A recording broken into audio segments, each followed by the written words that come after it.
I think you're my ex's new heart partner. My name is Marcus. I'm 28. I work in tech. Nothing glamorous, just middle management. And I've been on every dating app known to mankind. I'm not particularly photogenic. I'm not wealthy. And I've got that specific kind of awkwardness that comes from spending too much time alone with a computer. But I keep trying. That's the thing about being an optimist with mild social anxiety. You keep showing up, hoping that eventually someone will see something worth staying for. This is a story of when someone did, just not in the way I expected. It was a Tuesday night. Unremarkable. I just finished a disappointing dinner of reheated Chinese food and was scrolling through Zenith, this dating app I'd been on for maybe 3 weeks, when I saw her profile. Sarah, 26. The photos were candid, not carefully curated like most people's. She was sitting on a bench in what looked like autumn light, laughing at something off camera. In another shot, she was at a museum, looking genuinely interested in a painting. Her bio was funny, recovering corporate robot trying to remember what joy feels like. Dog mom, terrible at texting back, but I'll remember your birthday. I'm not usually the type to swipe immediately, but I did, and I matched with her. The little dopamine hit was instantaneous, you know? That flutter of possibility. I waited maybe 30 minutes before messaging her. I didn't want to seem desperate, but I also didn't want to seem uninterested. The balance of modern dating is exhausting. I wrote something simple. That autumn photo is perfect. Where was that taken? 3 hours later, she responded. My phone buzzed at 11:47 p.m. I still remember the exact words. Not because they were romantic, because they were the opposite of what I expected. My hands actually went cold when I read them. Hi, I need to ask you something. Have you dated anyone in the last 6 months? Specifically someone named Jordan. My stomach did this weird flip. Not the good kind. The kind you get when something feels wrong. I read it 3 more times, trying to understand what I was missing. I messaged back immediately. No? Why? The 3 dots appeared, disappeared, appeared again.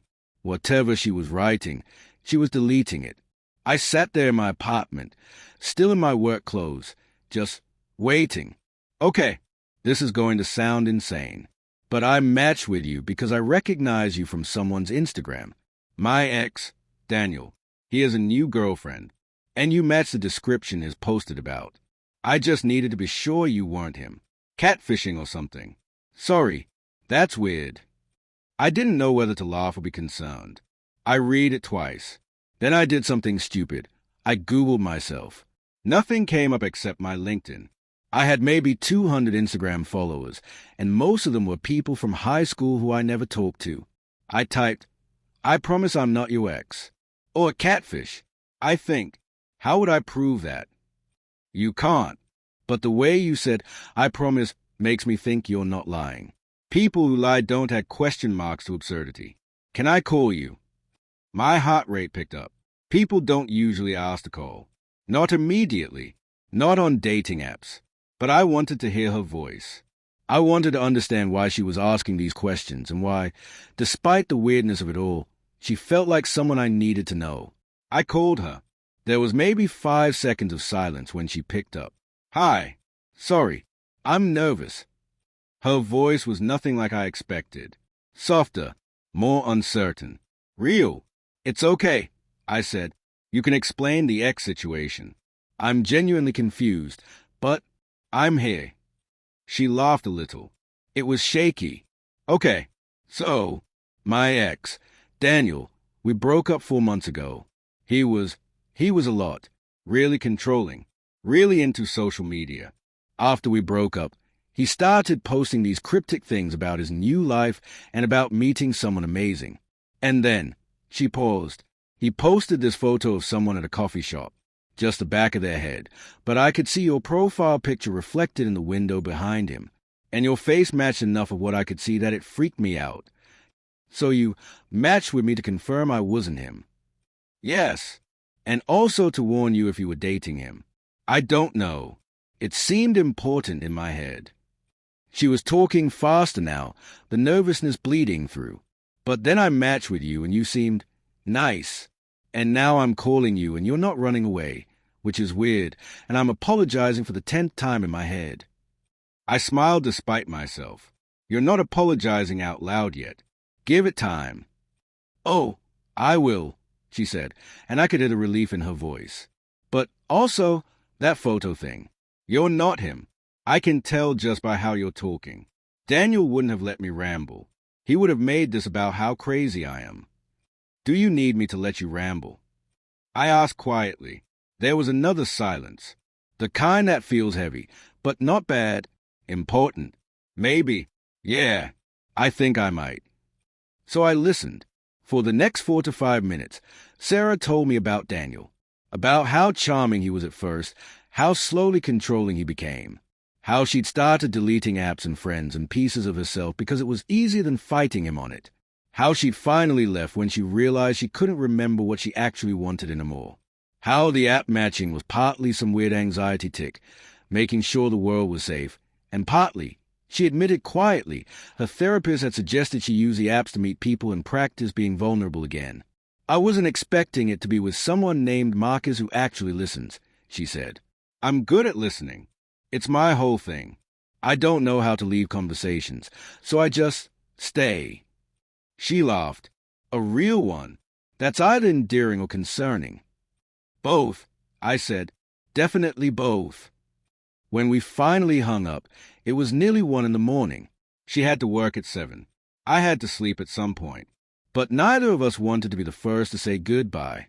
Can I text you tomorrow? She asked. Please, I said. The next 3 days were a lesson in patience. Sarah was true to her word about being terrible at texting back. She'd message me in the morning, and I wouldn't hear from her until evening. But when she did, the messages were long, thoughtful. She'd tell me about her day, ask me questions that made me actually think about my life, not just surface stuff, but real things. What's something you're scared of that you've never told anyone? She asked on Thursday night. I sat with that for a while. I was driving home from work, stopped at a red light, thinking about what's actually true about me, that I'm not interesting enough, that I'm just adequate, that someone will eventually realize they settled. What about you?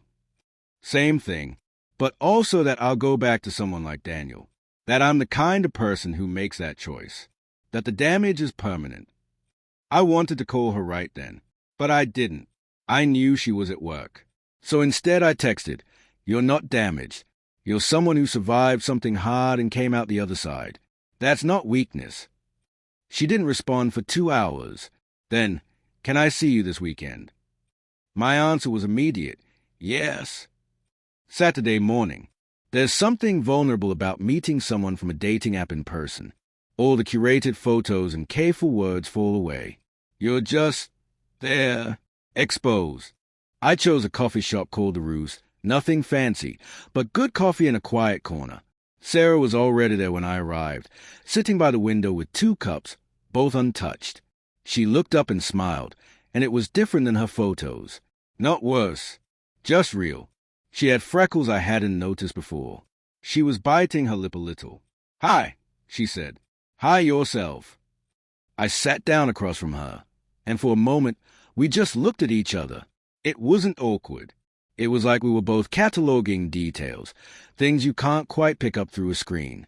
"You're taller than I expected," she said. "You're cooler in person than you seem." "That's because I'm terrified," she laughed. "This is the first time I've done this since Daniel. Gone on a date.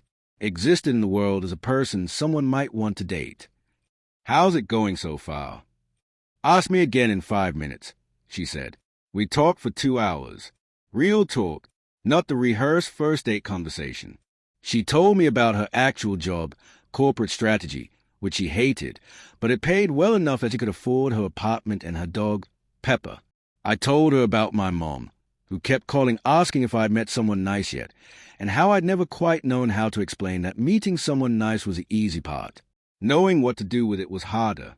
There was a moment, about 90 minutes in, where her hand was resting on the table between us. I wanted to hold it, but I didn't. I just looked at it, and she noticed, and she smiled, and then she moved her hand closer. Not quite touching, but close. I'm going to be honest, Sarah said quietly. I have this voice in my head that's telling me this is too fast, that something's wrong, that I'm making a mistake. Is that the Daniel voice? I asked. Maybe. Probably. She looked up at me. But there's another voice that's just happy, and I want to listen to that one for a while. Then listen to that one, I said. I'll listen to it with you. What happened after wasn't dramatic. It was better than dramatic. It was real. We started seeing each other every other weekend. Sometimes we'd go to museums or grab dinner. Mostly we'd just sit somewhere and talk. She'd tell me about her therapy, about how she was learning to make decisions based on what she wanted, not what she thought she should want. I told her about my family stuff, the anxiety I'd never dealt with properly, the ways I'd hidden from the world by staying busy. 3 weeks in, I met Pepper, Sarah's dog, a golden retriever with more confidence than either of us. She jumped right up on me, and Sarah was mortified, and I was completely charmed. I'm so sorry, Sarah said, pulling Pepper down. No, this is perfect. She's perfect. You're perfect. We're not perfect, Sarah said, but she was smiling. A month in, I invited her to a work thing. She was nervous about it. I was more nervous, but she looked beautiful in this navy dress, and when people asked how we met, neither of us told the actual story. We just said it was a dating app and left it at that.